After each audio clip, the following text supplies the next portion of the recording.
we've got our first keynote to kick off here. And so I just want to introduce Christopher Manning. So he is the inaugural Thomas M. Siebel Professor in Machine Learning in the Departments of Computer Science and Linguistics at Stanford University, a senior fellow at the Stanford Institute of Human-Centered Artificial Intelligence, HAI, general partner at AIX Ventures, is the director of Stanford Artificial Intelligence Lab SAIL from 2018 to 2015 or 2025. His research on computers that can intelligently process, understand, and generate human language is kind of the focus of what he's been doing for years. And he is the most cited researcher within the natural language processing domain, with best paper awards from ACL, Coling, EMNLP.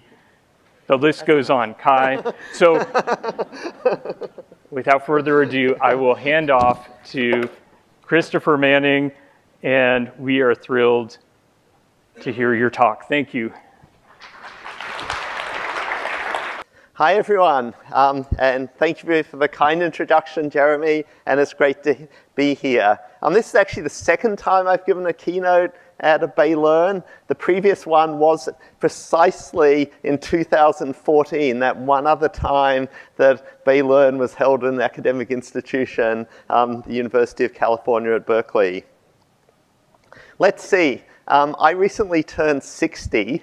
And so that leads to me starting to reflect on these questions like, who should you take your LLM wisdom from in 2025? Should it be someone like myself, or should it rather be someone like Jason Wei? I don't mean this question facetiously. I mean, for lots of the details of building huge state-of-the-art large language models, Jason or other people like the people coming after me, Brian and Ronan, well, actually, they can give a better answer than me. So before starting into my current research, I thought I would join Dean Wolfe in having a more historical and philosophical look backward to give some context for the younger people in the audience of where things have come from.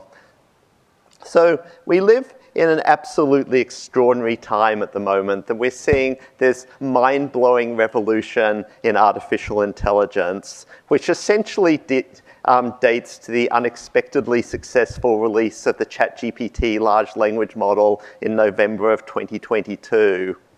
So look at this graph, which shows how many of the 500 S&P 500 companies have talked about AI in each of their quarterly earnings calls. So for all of the quarters of 2024 and 2025, more than 40% of companies have talked about AI in each call. In the most recent quarter, more than half of them talked about AI. And you know, that's kind of stunning, right? Because this isn't the 10 big technology companies who are on the sponsors page. This means consumer products, construction, airlines, whatever area of the economy you think of, they were more likely than not to have talked about artificial intelligence in their most recent earnings call. But that's not actually where all of this began. The roots go much further back than that. So the recent renaissance on neural networks, or the deep learning revolution, crystallized with breakthrough work first in speech recognition in 2009, and then for object recognition in images based on Fei-Fei Li's ImageNet dataset in 2012. Both of these were pieces of work led by Jeff Hinton at the University of Toronto.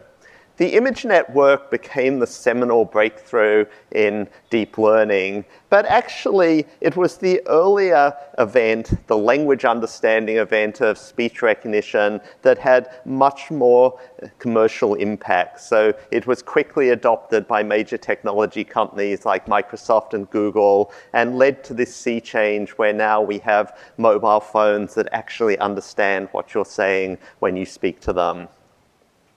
Now artificial intelligence is dominated by large language models. In fact, in the popular press, artificial intelligence is basically synonymous with large language models. If you start reading an article that's about artificial intelligence in the mainstream media, it's going to be talking about the latest large language models.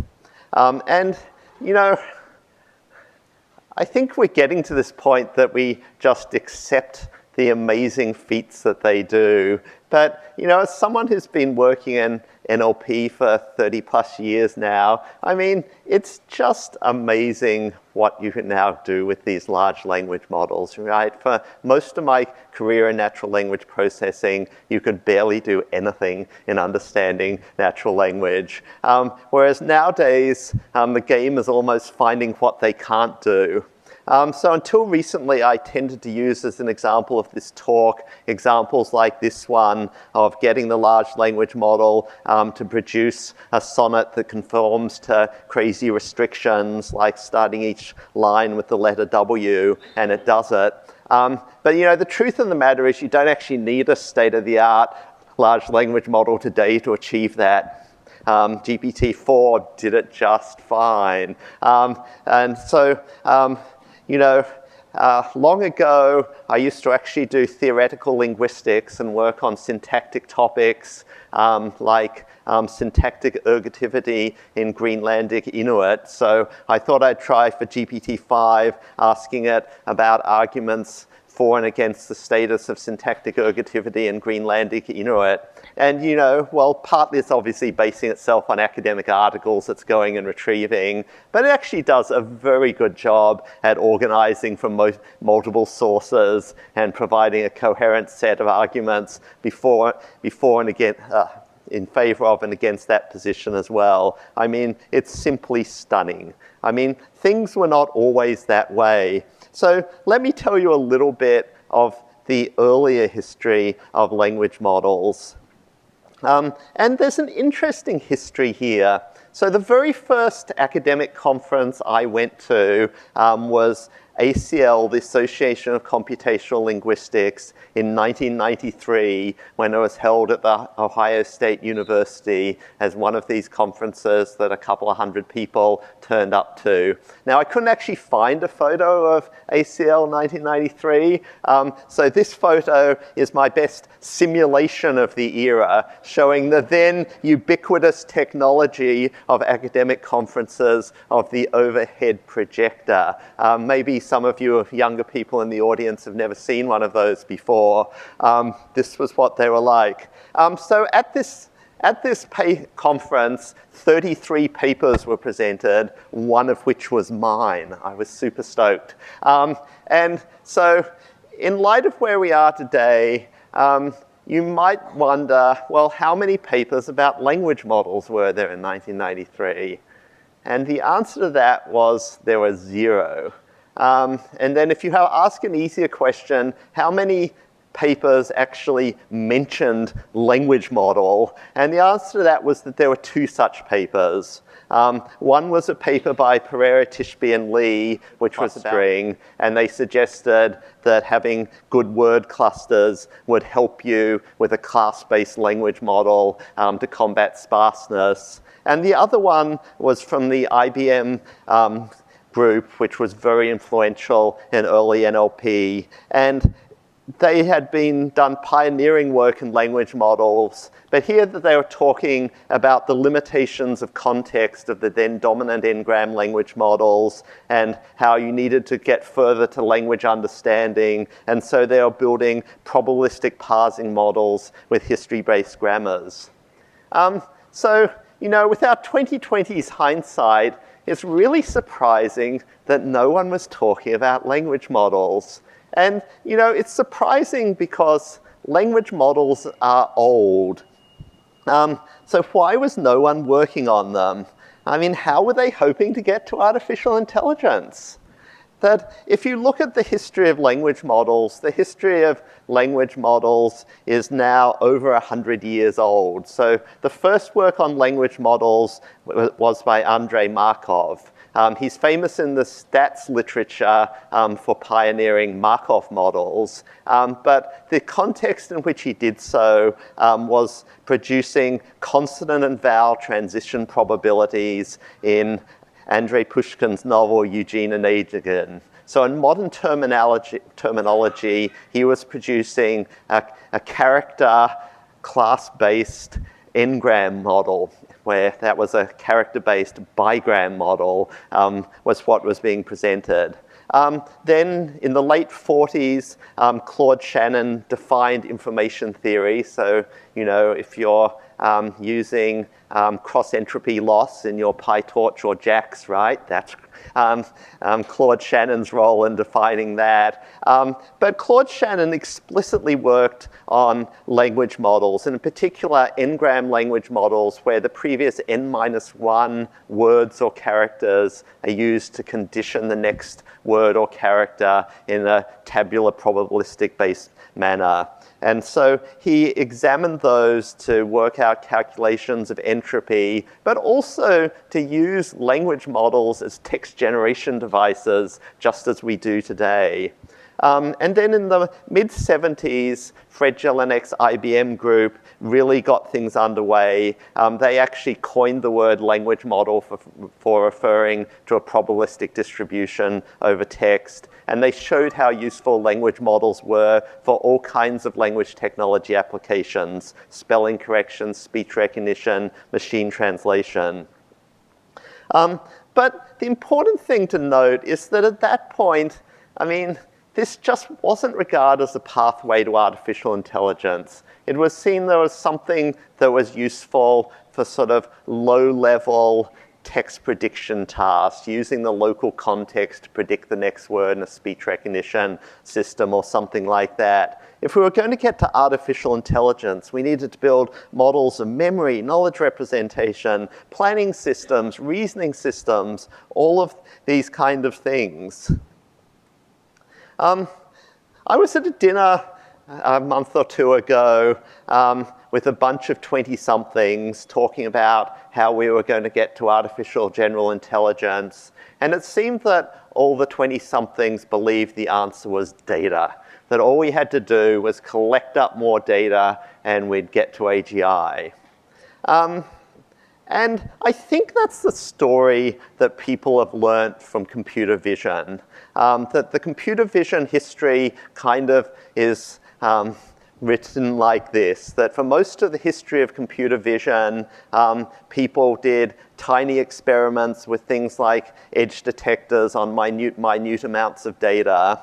Then in the second half of the 2000s, there started to be very small but modern style machine learning vision data sets, things like MNIST or CFAR10 that you still see around in lots of NeurIPS papers. And then in the 2010s, people collected a huge, well, then huge data set, the ImageNet data set with millions of images, and object recognition and vision was solved, and data was the answer.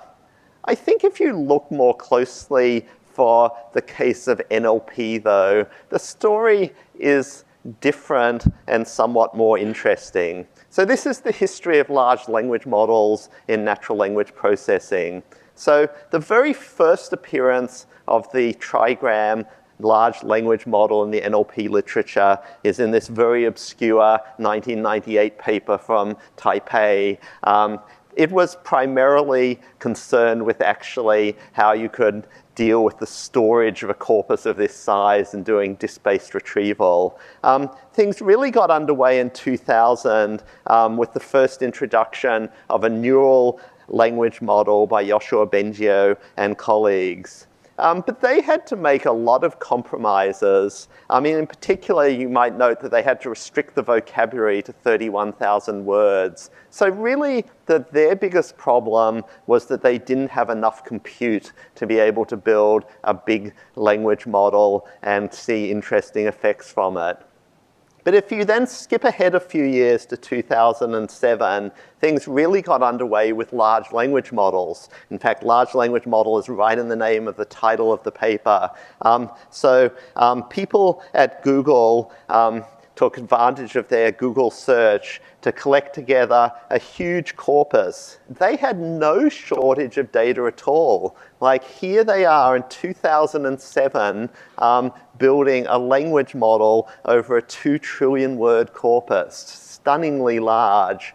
Their problem was they didn't actually have a good enough machine learning model, that they were still using n-gram models where you're trying to predict a word in tabular probabilities from the previous 4 words. So this large language model was very useful. I mean, we used it a ton in things like the machine translation systems of the era, but it just didn't lead to any of the phenomenal results that you see in large language models nowadays. So they didn't have a good enough machine learning model to work with.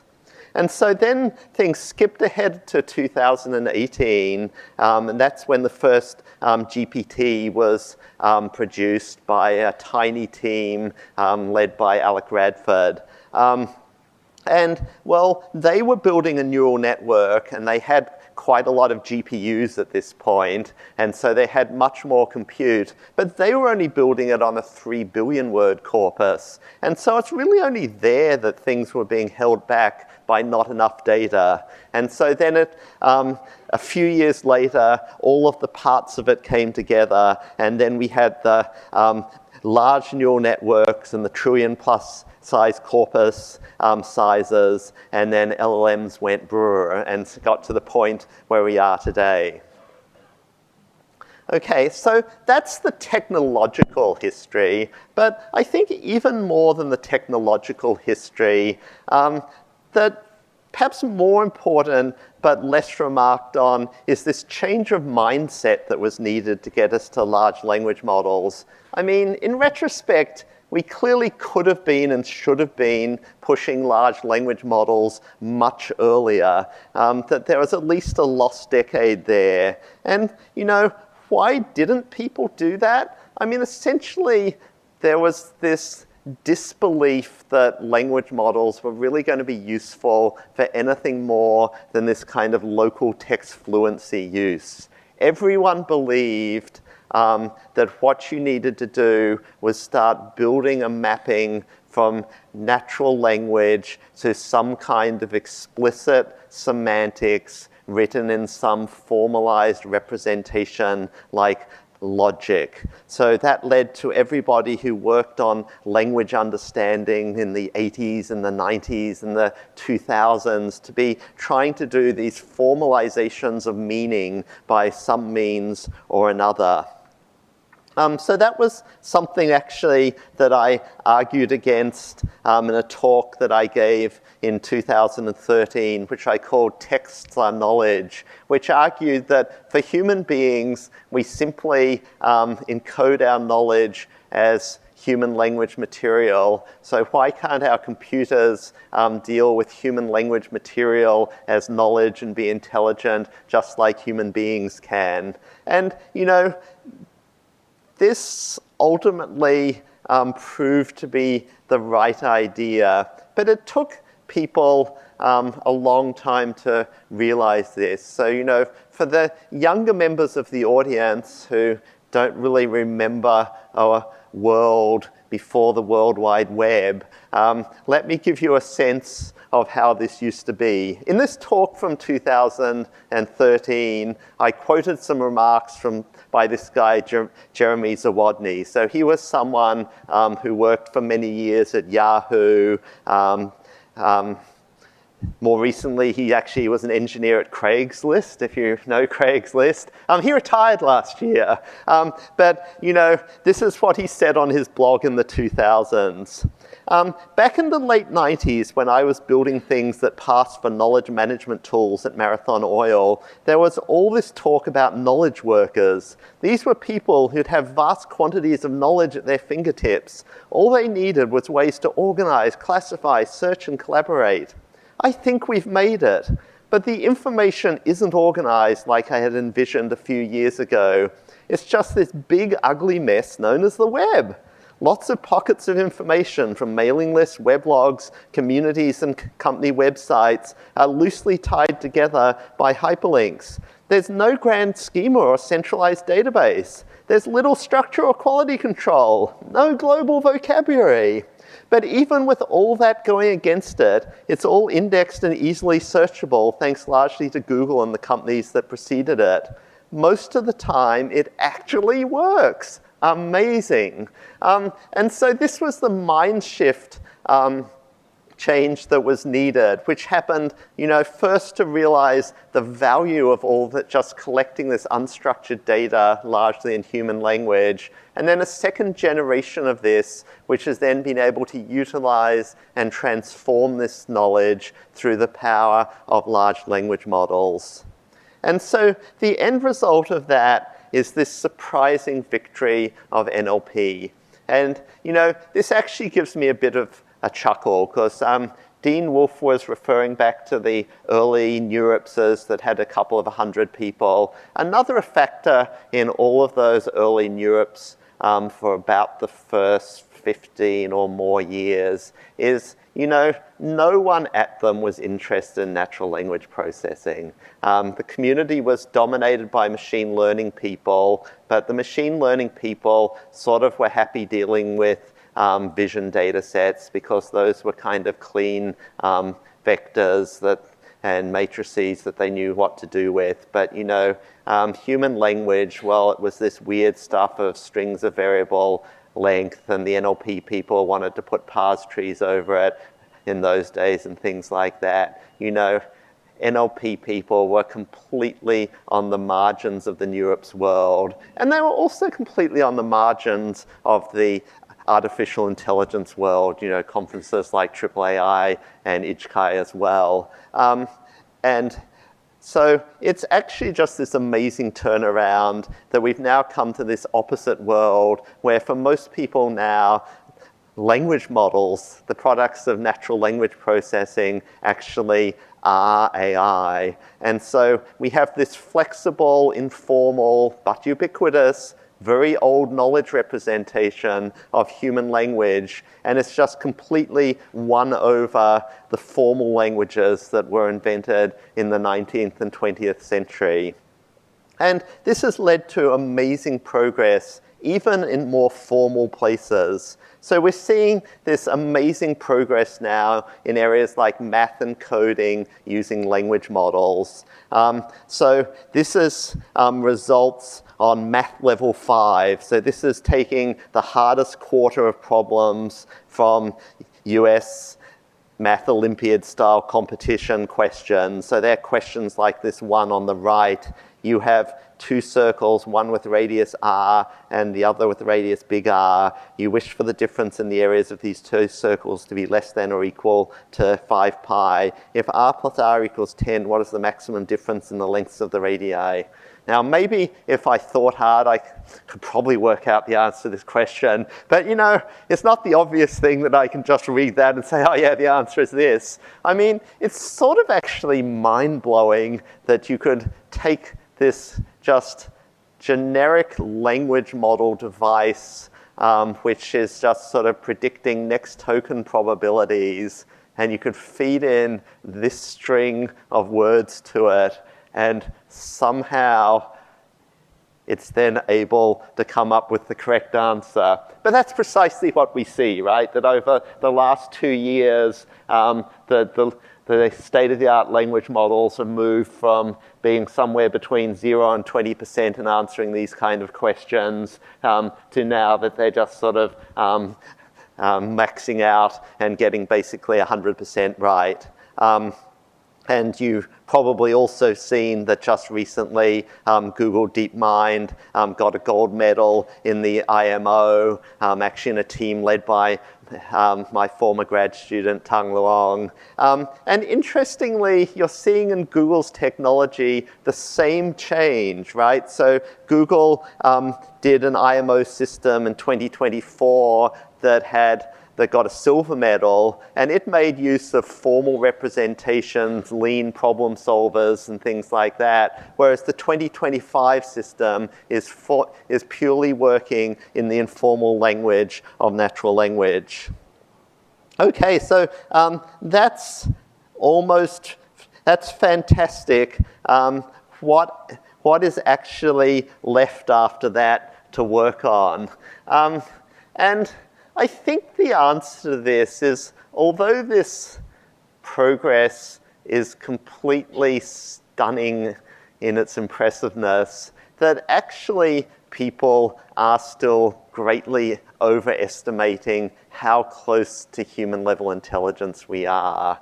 That essentially what we've done is by building these massive systems that do massive knowledge extraction and capture everything that humans have painfully learnt over the last 3,000 years. We produce a device that has enormous knowledge and can use that enormous knowledge.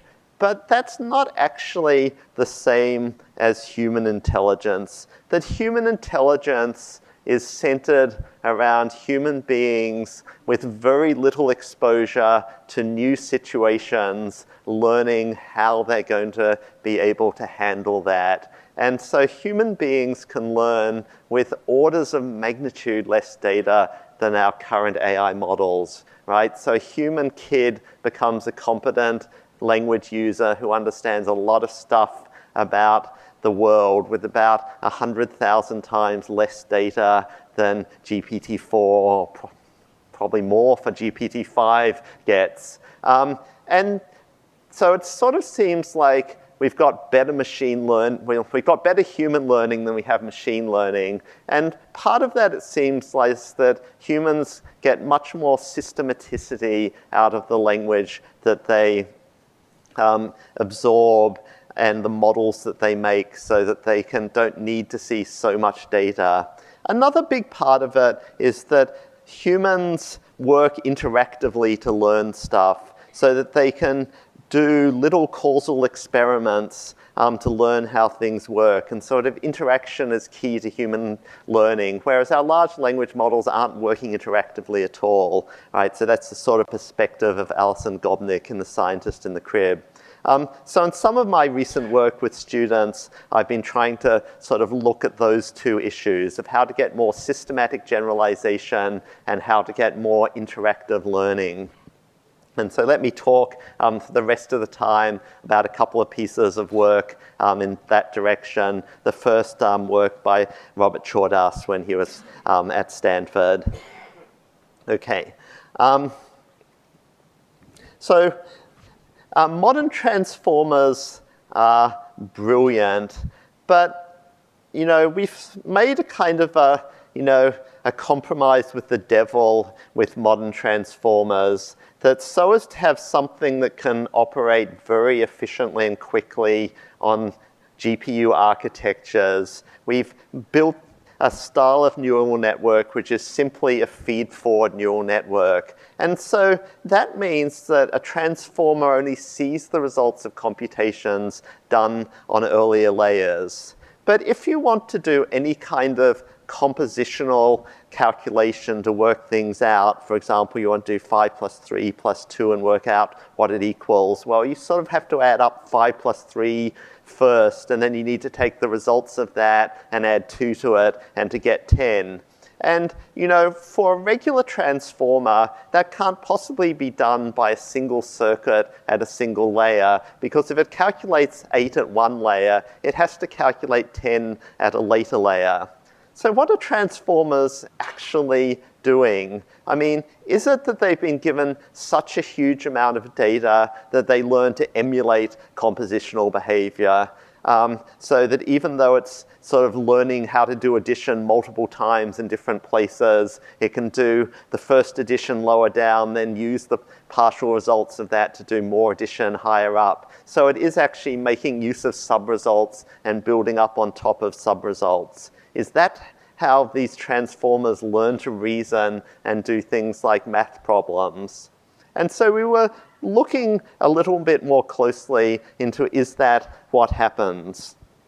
And exploring that, and one way to explore that is to say, well, when we have a big transformer for a lot of layers, we can just take out a layer, and with that experiment, see how that changes the results. So that's testing how much the interactions are between layers. And then we can measure the maximum of that over time and data.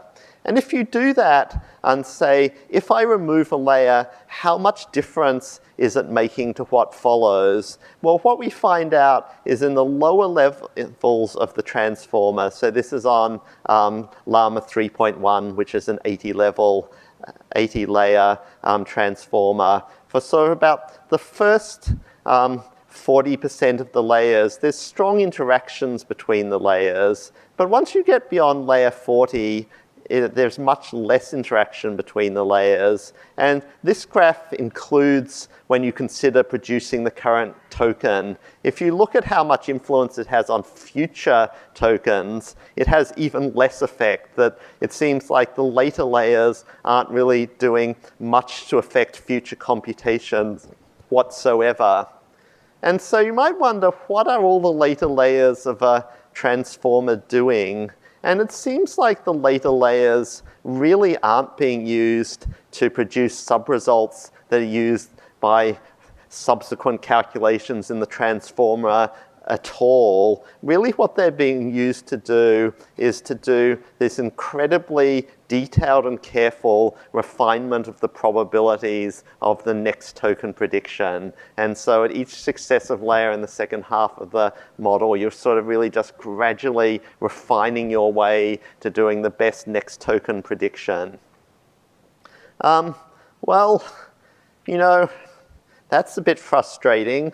But is there some evidence, at least in the first part of the network, that you could think that there are sub-results being calculated and then they're being used later on in the calculations of the network? Well, we might be able to explore that by saying, well,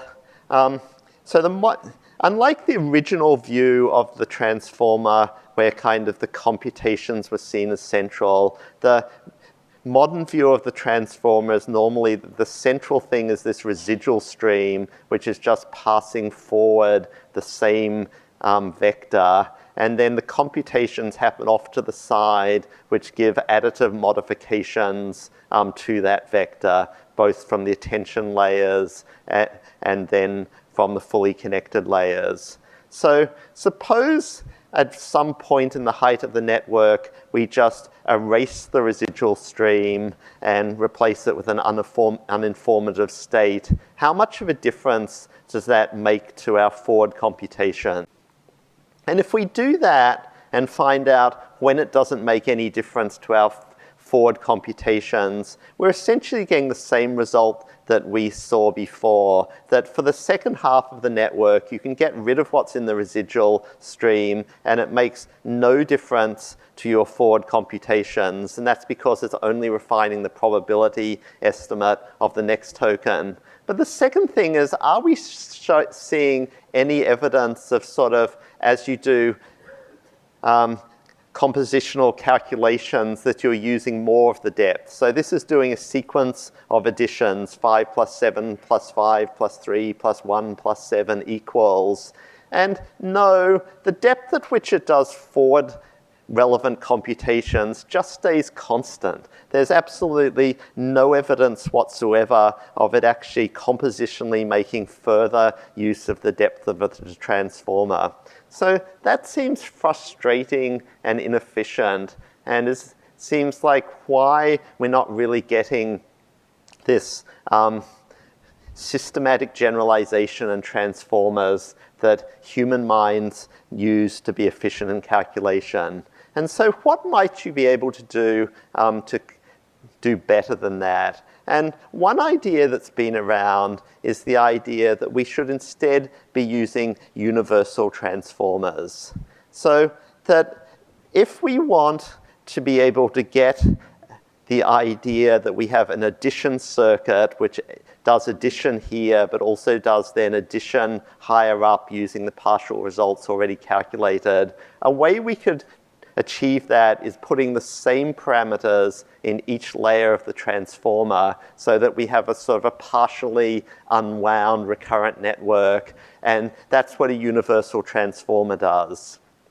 And universal transformers have been played with for a bunch of years now, and for teeny problems which strongly depend on systematic reasoning, they absolutely work. So here are some results for some of these simple formal data sets which have rigid compositional structure, scan, PCFGs, COGS. And what you find for those is compared to using a regular transformer, you can gain in two ways. You can gain by using a relative positional encoding, or you can gain from moving to a universal transformer, and you get the best results by doing both of those things. But the problem with universal transformers has been that since you repeat the same parameters at each layer of the transformer, you lose a ton of predictive power. And so they've never really worked for larger things.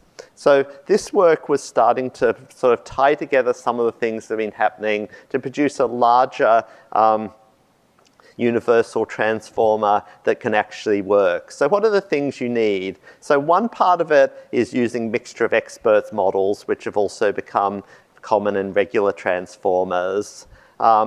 Then beyond that, there's sort of particular ways of making this efficient by also having mixture of experts at the attention layer. Then there was solving a particular technical problem.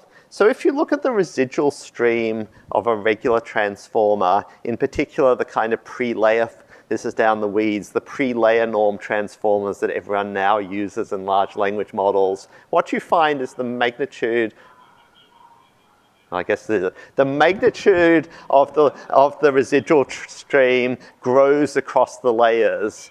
And you know, that's a technical problem, but it doesn't really kill you if you're building a regular transformer, because it just means that the norm of the computation layers higher up has to grow as well to match it. But if you're building a universal transformer, that completely kills you, which was something that hadn't really been noticed previously, because you can't then have correct parameter weights at different layers. And so there's an idea that Robert came up with of coming up with a different kind of normalization, which he called peri-layer norm, which avoids you having this growth in the magnitude of the residual stream.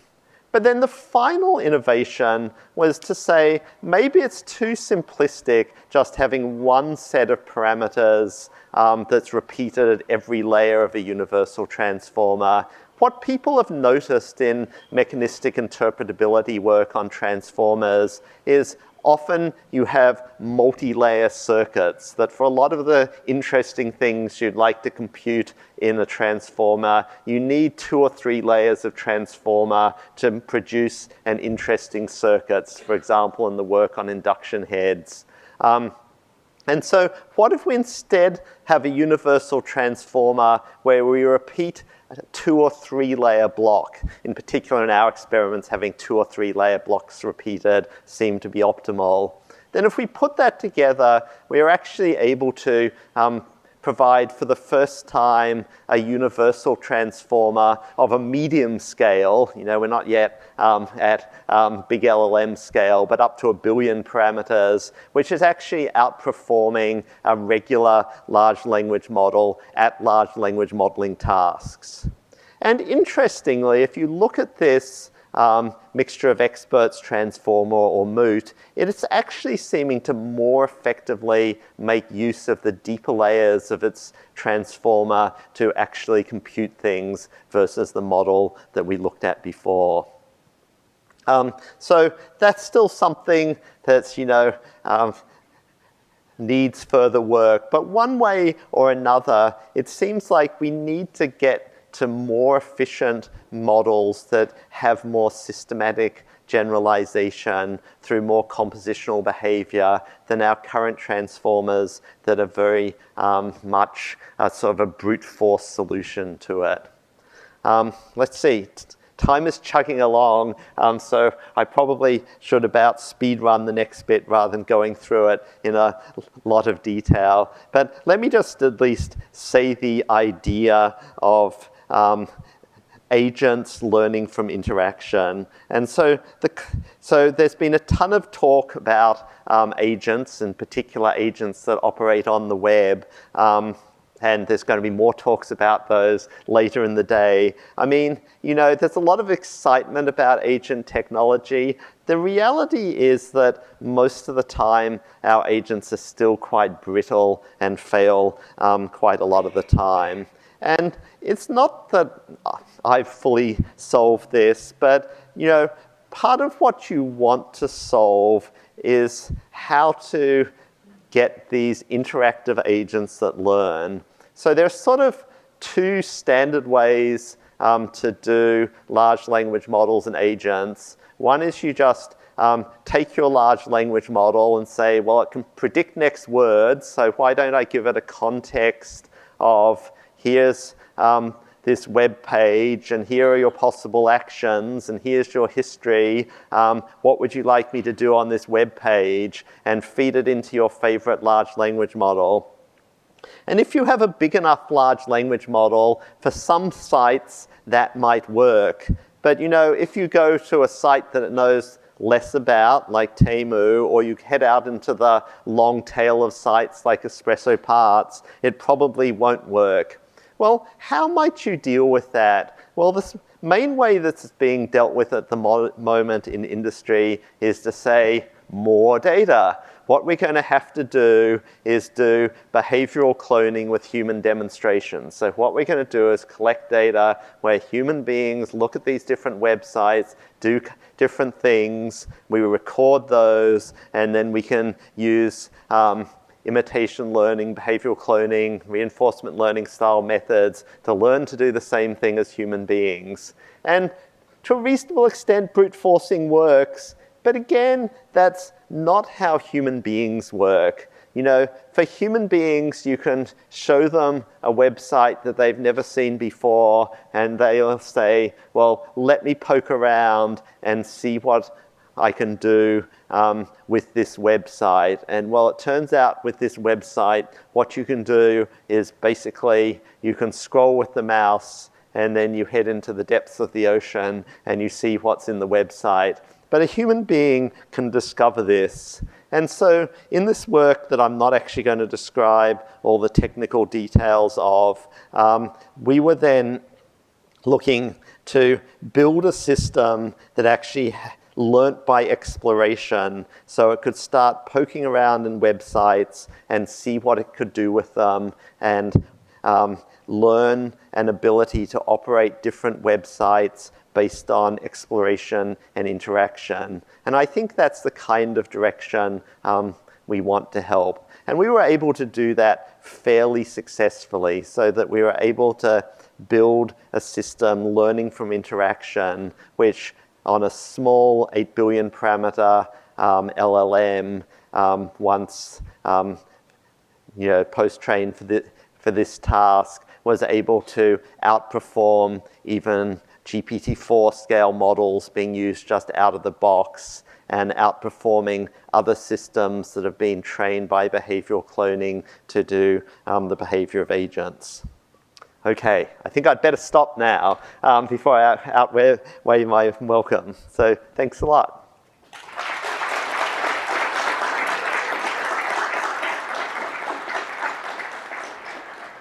Right, I think we have some time for a couple of questions. So if there are questions. Thank you for the talk. That was really interesting. When you analyzed the layers, did you look at both attention and MLP? And did you see like any kind of a phase change between them, if you did? So yeah, it was absolutely looking at both sublayers separately, the attention and the MLP. I mean, to some extent, we weren't looking very closely at that because it was mainly at, up to where were layers being used. Certainly there's an effect in the very low layers where you have the much stronger effect of attention. And, when you could sort of see back in these pictures, if I can get back far enough, that there's certainly this effect in the very early layers where, actually maybe this isn't the right picture that's showing it perfectly, but I think I have a better picture, maybe it's this picture, that in the very early layers that you really have this very sort of strong effect of attention where it's looking everywhere, which becomes much less dominant once you're a few layers in and you're much more using the MLPs to do calculations in the early part of the network. Thank you.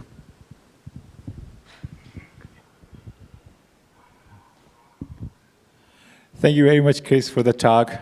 Really insightful. I'm curious to know about your opinion about, we know there has been so much progress about what we can do with large language models, like you mentioned. Even to you, it's surprising that we can do so much. In 10 to 15 years down the line from now, what do you think they might be able to achieve? Like right now, we can solve Olympiad level problems, but what do you think we might be able to do, let's say 15 years from now, with all the progress we have been having? Yeah. The speculations are hard, and I'm sure there'll be more of them later, but I think we're clearly on a path where there's going to be continuing progress, and we are going to have digital AIs which we can essentially interact with and see as co-workers, see as colleagues, although with the theme of human-centered that came up earlier, some of us might feel uncomfortable about this. It seems like we're also moving in a direction where people are going to have their AI friends as well. So I think we are going to be into a wild ride as to how this technology develops. And I think then, I haven't really said anything about the societal and social side here today, but it sort of seems like a lot of the questions come down to issues of control and power, to the extent that we all have our wonderful AI assistant that helps us. That could be wonderful. Who doesn't get sick of trying to maintain their own calendar and address book when you could have your own AI personal admin who could do all this stuff for you? But on the other hand, to the extent that the AI systems are controlled by large corporations, the goals of the corporations are not always the same.